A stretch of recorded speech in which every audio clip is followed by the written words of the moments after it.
Cruel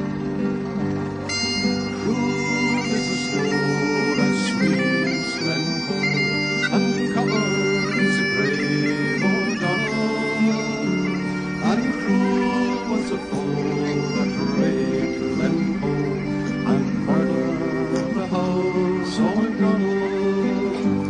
They came in a blizzard, we offered them heat, a roof for their heads, dry shoes for their feet. We wined them and dined them, they ate our meat, and they slept in the house o' MacDonald.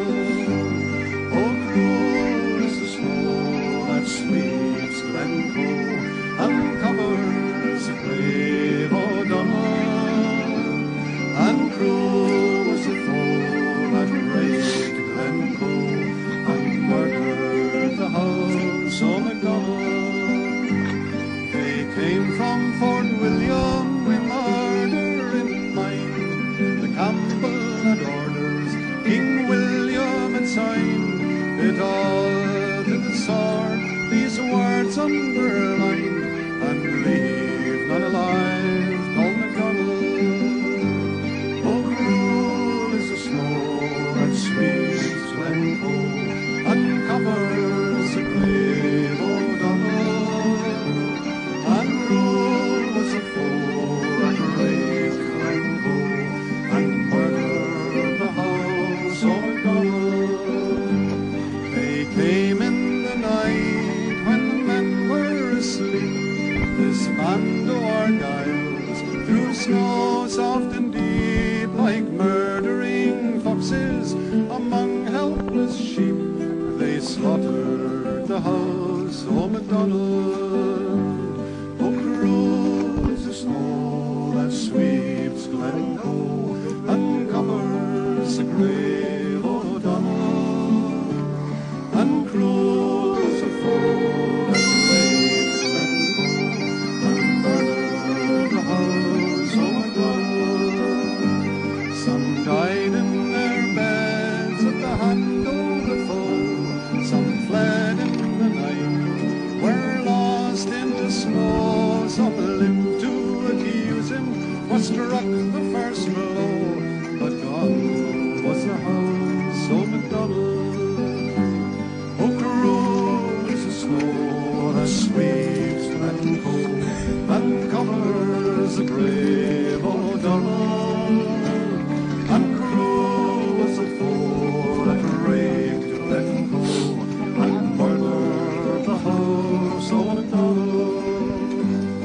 Cruel is the snow that sweeps Glen Coe and covers the grave O'Donnell, and cruel was the foe that raped Glen Coe and murdered the house o' MacDonald.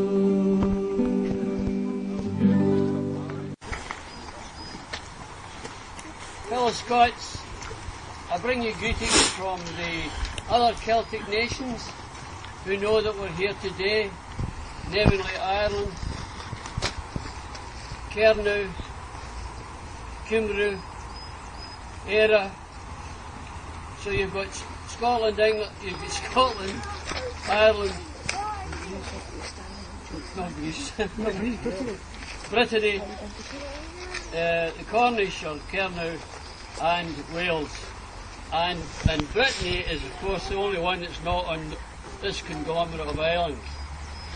The Celtic League works away in the background towards freedom for all those nations. And this year coming, we are meeting in the Isle of Man in Manning, because that's the Manx nation, and we'll be meeting there in July. The following year we're back here in Alapa in Scotland, and people will be coming from those Celtic nations to join us.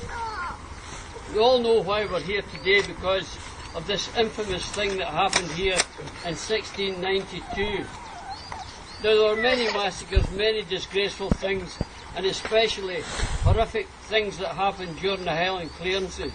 But I think what makes this more horrific is the fact that the people were actually billeted with the McDonald's.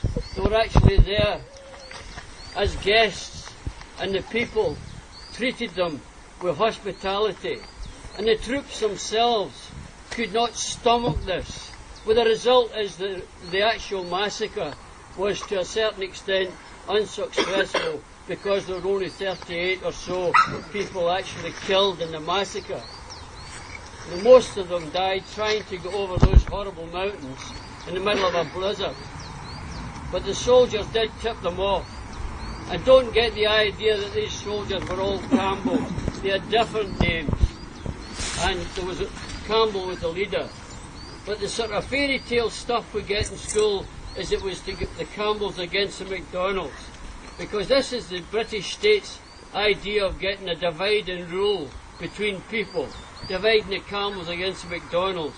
It's an old trick, dividing Protestant against Catholics.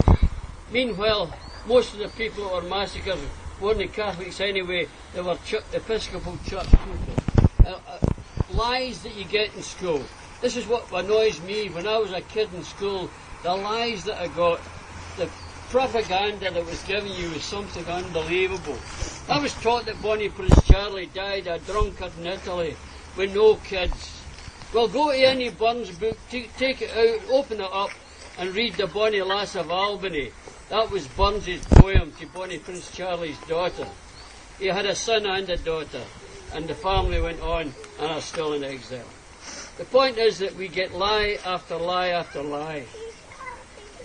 A thing I didn't know till the other day, for instance, the guy says to me, he says, "Who's the first president of America?" I said, "George Washington, of course." He says, "No, it was a Scotsman called Sinclair." But he said they changed their constitution that America can only have an American-born president. He says, so Washington was actually the second president. So here's little lies coming into history, propaganda that it's pumped into you from you're a kid and you know no better. And this is what happens. I was in school and I said to the teacher, who is Thomas Muir? Miss, please miss, who is Thomas Muir? Because we've got a street named after him. She didn't know. So how can we get our history taught when our teachers weren't taught the history in the first place? They'll have to go on some crash courses, I can assure you. As Churchill says, if a country doesn't stand up for its rights, it deserves to be crushed. And remember that message from Churchill. He wasn't talking about us, but that same applies to us. If a country doesn't stand up for its rights, it deserves to be crushed. And we and people like us must stand up for our nation. Make sure that as this country of ours, that our flag's going to fly. And as long as this filthy flag here flies from Edinburgh Castle, we are not free, and never will be until we get rid of this evil union. Because it's not a union. We're handcuffed still to England. And we must get the key of that handcuff, unlock it, and become a free and independent nation. Thank you.